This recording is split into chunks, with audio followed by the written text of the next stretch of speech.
जय श्री राधे दोस्तों, केपी की वाणी चैनल में आपका स्वागत है। माता रानी का आशीर्वाद पाने हेतु कमेंट में जय माता दी अवश्य लिखे। वहीं अगर आप महाकाल के भक्त हैं तो कमेंट में हर हर महादेव अवश्य लिखें। यकीन जानिए माता रानी संग महादेव की कृपा आप पर और आपके पूरे परिवार पर अवश्य बरसेंगी और आप सब परिवार स्वस्थ एवं सुखी रहेंगे। दोस्तों, आज की वीडियो में आपको कर्क राशि के जातकों के कब, कहां, कैसे, किससे, किस दिशा में शादी के योग बनते हैं उसकी जानकारी दूंगा और यह जानकारी आपको विस्तार पूर्वक दूंगा। उससे पहले मैं आपको बता दूं कि अगर आपको अपनी या अपने बच्चे की जन्म कुंडली या फिर विवाह कुंडली बनवाना है तो आप केपी की वाणी से संपर्क कर सकते हैं।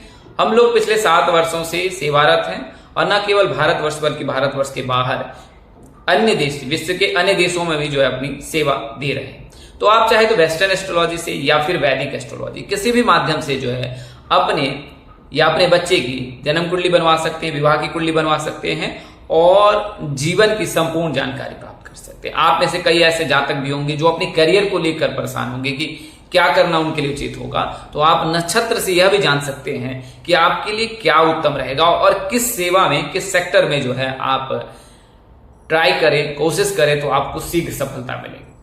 तो आप यह सभी जानकारी प्राप्त कर सकते हैं। वहीं अगर आप केपी की वाणी से विवाह की कुंडली बनवाते हैं, चूंकि यह जो है चैनल जो है जिस पर केवल और केवल विवाह संबंध की जानकारी दी जाती है, जो है वो केवल और केवल विवाह संबंध की जानकारी को हम लोग इस माध्यम से देने की कोशिश करते हैं। पिछले 7 वर्षों से इस प्रकार की जानकारी हम लोग दे रहे हैं और इसके लिए जो है इस पर केवल और केवल विवाह संबंध के जो है कंटेंट बनाए जाते हैं। इसका अर्थ यह नहीं कि अन्य जानकारी आपको नहीं दी जा सकती है। आप अन्य सवाल भी आप विवाह कुंडली में भी पूछ सकते हैं या फिर अपनी विशेष कुंडली यानी कि जन्म कुंडली बनवाकर भी जो जानकारी प्राप्त कर सकते हैं। तो जब आप विवाह कुंडली बनवाते हैं या उसकी जानकारी पाने की कोशिश करते हैं तो आप चाहे तो मौखिक या लिखित किसी भी माध्यम का चयन कर आप जानकारी प्राप्त कर सकते हैं और हम लोग इसमें आपको शादी की संपूर्ण जानकारी दी जाती है कि आपकी शादी कब होगी, कहाँ होगी, कैसे होगी, किससे होगी, किस दिशा में होगी, कितनी दूरी पर होगी, किस नाम से होगी, किस राशि से करनी चाहिए, जीवन साथी का रंग, रूप, स्वरूप, स्वभाव और उनका करियर कैसा होगा, आपका करियर कैसा होगा। अगर आप प्रेम प्रसंग में हैं, प्रेम विवाह करना चाहते हैं तो क्या पार्टनर की सहमति मिलेगी, पार्टनर के माता पिता की सहमति मिलेगी, क्या आपके माता पिता की सहमति मिलेगी कि नहीं मिलेगी, तो यह जानकारी भी आपको मिल जाएगी। इसके अलावा किस नक्षत्र में आपका जन्म हुआ है, किस नक्षत्र के किस चरण में आपका जन्म हुआ है, उससे आपके चरित्र पर किस प्रकार पर प्रभाव पड़ सकता है, आपके लिए नक्षत्र के अनुसार से करियर में क्या उत्तम रहेगा, बिजनेस में क्या उत्तम रहेगा, प्रथम भाव से लेकर द्वादश भाव के मध्य में किस प्रकार की ग्रहों की स्थिति है, क्या कालसर्प दोष से पीड़ित हैं, क्या आप मंगल से पीड़ित हैं, क्या आप अंगारक दोष से पीड़ित हैं, क्या आप गुरुचंडाल दोष से पीड़ित है, क्या आपकी कुंडली में किस प्रकार की जो है महादशा है और उस महादशा में आपको किस प्रकार का लाभ मिल सकता है, किस प्रकार की चीजों को आपको सावधानी रखनी है, सेहत से संबंधित क्या परेशानी आपको हो सकती है और क्या क्या आपको सावधानी रखनी, तो यह जानकारी भी देते हैं। इसके अलावा आपकी कुंडली में कितने संतान के योग हैं, उनमें प्रथम पुत्र प्राप्ति या पुत्री प्राप्ति के योग हैं, कितने संतान होंगे, सास ससुर का स्वभाव कैसा होता है, लड़का कितना पढ़ा लिखा होगा या जीवन संगनी आपकी कितनी पढ़ी लिखी होगी, इसके अलावा रंग, रूप, स्वरूप, उनकी उम्र कितनी होगी, लंबाई में कैसा हो सकता है। इसके अलावा प्रथम भाव से यानी प्रथम भाव लग्न भाव जो चरित्र को बताता है, दूसरा भाव धन भाव है, तीसरा भाव भाई बहन का भाव होता है, चतुर्थ भाव मातृ को करता है, पांचवा भाव संतान प्रेम को बताता है, छठा भाव जो है कष्ट रोग और अचानक धन लाभ के बारे में बताता है, सप्तम भाव जो है पार्टनर विवाह सबकी जानकारी देता है, अष्टम भाव जो है वो पुनः जो है अचानक से जीवन में बदलाव आने के लिए, शारीरिक कष्ट के लिए और जीवन में किस प्रकार की आपको सावधानी उसके बारे में बताता है। नवम भाव भाग्य भाव जिस भाव में गुरु के रहने पर जो आपको भाग्य का साथ मिलता है, इसी प्रकार शुक्र के रहने पर, बुध के रहने पर किस प्रकार से आपको लाभ मिल सकता है। दसम भाव करियर भाव है, कर्म भाव है, 11वां भाव आय भाव है और 12वां भाव व्यय भाव है। तो प्रथम भाव से लेकर द्वादश भाव के मध्य ग्रहों की स्थिति कैसी रहेगी आपकी कुंडली में और उससे आपको क्या क्या लाभ मिल सकता है, क्या क्या सावधानी बरतनी है, ये तमाम तरह की जो जानकारी है आप केवल और केवल केपी की वाणी से प्राप्त कर सकते हैं। आप चाहे मौखिक या लिखित किसी भी माध्यम का चयन कर आप जानकारी प्राप्त कर सकते हैं। स्क्रीन पर नंबर दिए गए हैं 8521835670। इस नंबर पर आप फोन कॉल्स के जरिए संपर्क कर सकते हैं। अब मैं आपको बता दूं कि अगर आप विवाह की कुंडली मिलान कराना चाहते हैं तो भी आप संपर्क कर सकते हैं। अगर आप दूसरे विवाह के इच्छुक हैं तो दूसरे विवाह के लिए भी संपर्क कर सकते हैं, उसकी भी जानकारी आपको देने की कोशिश करूंगा। तो आपके फोन कॉल्स का इंतजार है। आइए वीडियो में आगे बढ़ते हैं। तो सबसे पहले मैं आपको कर्क राशि के जातकों की प्राथमिक जानकारी बताऊं। कर्क राशि के जो भी जातक होते हैं उनके राशि स्वामी चंद्रमा है, यानी कि चंद्रदेव है, जिन्हें सोमदेव भी कहा जाता है, जिन्हें देवों के देव महादेव ने अपने भाल पर यानी कि अपनी शिखा पर धारण किया है, इसलिए उन्हें भालचंद्र भी कहा जाता है और चंद्रशेखर भी कहा जाता है, क्योंकि उनका जो शेखर है चंद्र से हुआ, इसलिए उन्हें चंद्रशेखर भी कहा जाता है। तो चंद्रदेव जो है वो मन के कारक होते हैं, यानी कि आपके मन में किस प्रकार की चीजें चल रही हैं उसका प्रमुख कारण जो है या कारक जो है वो चंद्रदेव है।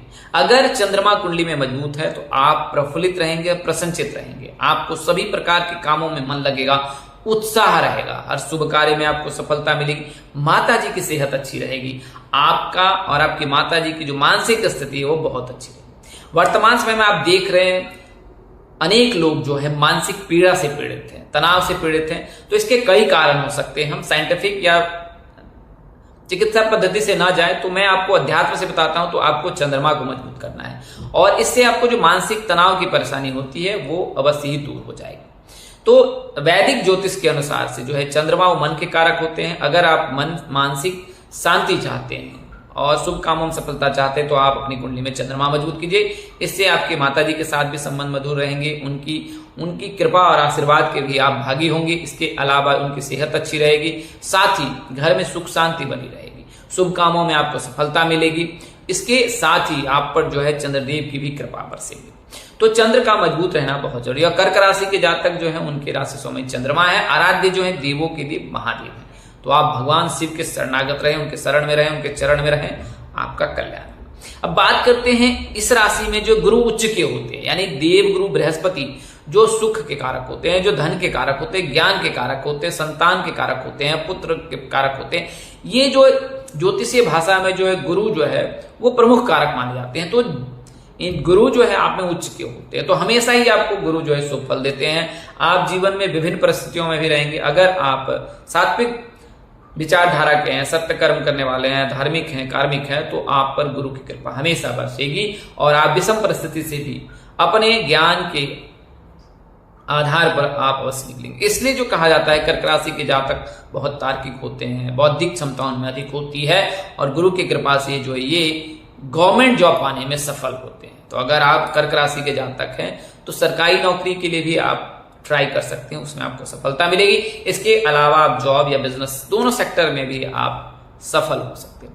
अब बात करते हैं कि अगर कर्क राशि के जातक है, अब इनके लिए शुभ रत्न क्या है। तो जैसे कि आपको चंद्रमा से है तो आप मोती धारण कर सकते हैं। चंद्रमा के लिए जो है आप रजत यानी कि चांदी धारण कर सकते हैं, इससे भी आपको लाभ प्राप्त होगा। आप चाहे तो जो है चांदी से निर्मित जो है कछुआ जो है उसको आप धारण कर सकते हैं, इससे भी आपको लाभ प्राप्त होगा। इसके अलावा जो है सर्प जो है चांदी से निर्मित जो है सर्प जो होता है वो भी आप धारण कर सकते हैं या कर सकते हैं, इससे भी आपको लाभ प्राप्त होगा। प्रतिदिन जो है आप कम से कम 2 मिनट चंद्रमा की रोशनी में अवश्य बैठें, इससे आपको अवश्य लाभ प्राप्त होगा। अगर आपकी राशि कर्क है तो आप शुक्ल पक्ष में जो है चंद्रमा को जल का अर्घ्य दे और कम से कम 2 से 5 मिनट तक आप रात्रि काल में जो है आप छत पर अवश्य बैठे, इससे आपको चंद्रदेव की कृपा अवश्य ही प्राप्त होगी, मानसिक शांति अवश्य ही प्राप्त होगी। आइए अब वीडियो में आगे बढ़ते हैं। तो सबसे पहले मैं आपको बताता हूँ कर्क राशि के जातकों की। तो अभी फिलहाल जैसा कि आपने अन्य वीडियो के माध्यम से भी देखा होगा, अन्य चैनल के माध्यम से देखा है, न्यूज के माध्यम से भी सुना होगा कि 2 जून को जो है बृहस्पति देव ने राशि परिवर्तन किया है और इस दिन जो है देवगुरु बृहस्पति जो है कर्क राशि में विराजमान हुए हैं और अब यहां से लेकर जो है 31 अक्टूबर तक इसी राशि में विराजमान रहेंगे। यानी कि देवगुरु बृहस्पति 2 जून से लेकर 31 अक्टूबर तक वो कर्क राशि में विराजमान रहेंगे। तो यह समय कर्क राशि के जातकों के लिए उत्तम रहेगा। अगर आप रोजगार से जुड़े हैं तो आपको रोजगार में नए आयाम मिल सकते हैं। अगर आप जॉब की तलाश में हैं तो आपकी जॉब की तलाश वो पूरी हो सकती है। इसके अलावा अगर आप विवाह के इच्छुक हैं, आपकी आयु विवाह योग्य है, तो फिर आपके विवाह के भी योग्य हैं।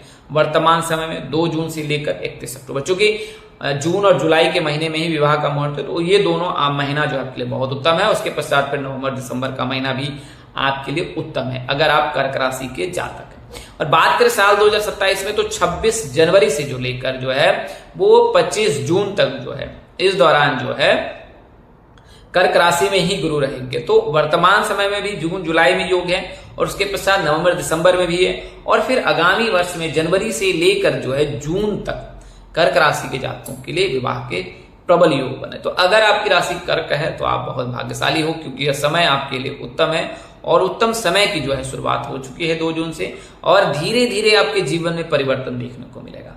अचानक से परिवर्तन नहीं मिलेगा। अगर आप कर्क राशि के जातक है, परेशान है, आप व्यापार को लेकर परेशान है, कारोबार को लेकर परेशान है या फिर अपने रोजगार को लेकर परेशान है, विवाह को लेकर परेशानी है कि कब शादी हो सकती है, तो यह समय उत्तम है और आपके जीवन में धीरे धीरे परिवर्तन होने लगेगा और फिर आपके लिए शुभ समय अवश्य ही आने वाला है।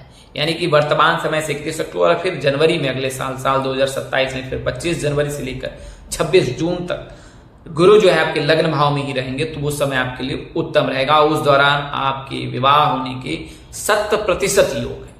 आपके लिए वर्तमान समय से ही रिश्ते आने के योग बनेंगे और आपके लिए यह समय जो है उत्तम रहने वाला है, क्योंकि इसी समय में जो गुरु की कृपा से जो है आपके लिए अच्छे रिश्ते आ सकते हैं। सोशल मीडिया के माध्यम से या विभिन्न प्रकार के वेबसाइट जो शादी के लिए कार्य करती है, उस वेबसाइट के माध्यम से आपको एक अच्छा रिश्ते का प्रस्ताव आ सकता है। आपके रिश्तेदार के माध्यम से, आपके प्रियजनों के माध्यम से या किसी रिश्तेदार के अन्य सहयोगी के माध्यम से आपके लिए रिश्ते आ सकते हैं या रिश्ते लेकर आपके माता पिता जा सकते हैं। और वर्तमान समय में जैसा कि मैंने बताया है कि यहाँ से लेकर 31 अक्टूबर तक आपका समय उत्तम है। उसके पश्चात फिर जनवरी से लेकर फिर जून का महीना भी आपके लिए उत्तम है। इस दौरान भी आपके लिए विवाह की योग बनाएगा। अगर आप कर्क राशि के जातक हैं, अगर आप प्रयासरत हैं जॉब के लिए, तो यह समय उत्तम है। आप प्रयास कीजिए, आपको जॉब में भी सफलता मिलेगी। अगर आप कारोबार में विशेष सफलता पाना चाहते हैं तो यह समय आपके लिए उत्तम है कि आप जो है व्यापार के लिए जो है, अगर आप महिला हैं तो गुरुवार का व्रत प्रारंभ करें शुक्ल पक्ष में, या आपके पुत्र का व्यापार है तो फिर आप स्वयं भी जो है उनके लिए जो है आप गुरुवार का व्रत रख सकती हैं और यह जो व्रत है वो शुक्ल पक्ष से रखें, तो इससे आपको लाभ प्राप्त होगा। पीले चीजों का दान करें और गुरुवार के दिन जो पीले वस्त्र धारण करें, इससे भी आपको लाभ प्राप्त अवश्य होगा। गुरुवार के दिन जो है ग्रीवा यानी गर्दन पर जो है पीले रंग का टीका लगाए, मस्तक पर पीले रंग का टीका लगा सकती हैं, इससे भी आपको लाभ अवश्य ही प्राप्त होगा। इसके अलावा विष्णु चालीसा का पाठ कीजिए आप, अगर आपके पास पर्याप्त समय है, और भगवान विष्णु को जो है गुरुवार के दिन या शुक्रवार के दिन जो है लक्ष्मी नारायण मंदिर जाकर जो उन्हें श्रीफल यानी कि 1 नारियल उन्हें अर्पित करें और उस समय अपनी कामना करें, यकीनन आपको इसका लाभ अवश्य ही प्राप्त होगा। अब बात करते हैं दिशा की, तो उत्तर और पश्चिम कर्क राशि के जातकों के विवाह के लिए उत्तम माना जाता है। इस दिशा में ही इनके लिए विवाह के योग बनते हैं और इसी दिशा में आपके लिए रिश्ते आ सकते हैं। इस रिश्ते दिशा में रिश्ते लेकर जाएं तो वहां पर बात अवश्य ही बनेगी। अगर आप कर्क राशि के जातक हैं या जातिका हैं, पी नाम के जातक, एस नाम के जातक, जी नाम के जातक, आर नाम के जातक, इनके लिए कंफर्टेबल होता है, यानी कि इनके साथ कंफर्टेबिलिटी इनकी अच्छी बनती है। इसके अलावा डी नाम के जातक यानी कि मीन राशि के जातक के साथ इनके रिश्ते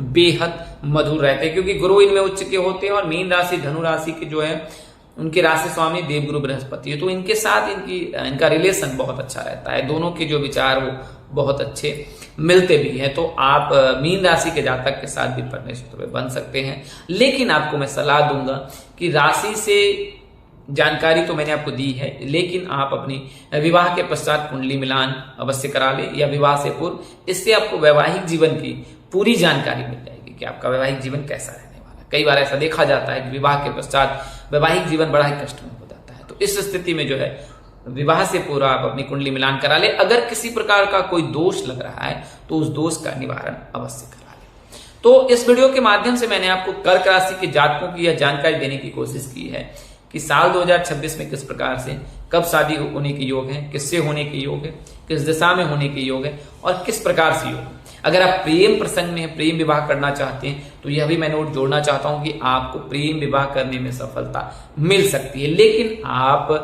शास्त्र संगत कार्य करें। यकीनन शास्त्र संगत यानी कि आपके लिए जो नैतिकता यानी अंतरात्मा जो जवाब देती है, यानी कि आप माता पिता की सहमति ले, माता पिता को मनाएं और एक बार में ना माने, आप प्रयास कीजिए, समय दीजिए और फिर पुनः जो है माता पिता को मनाएं।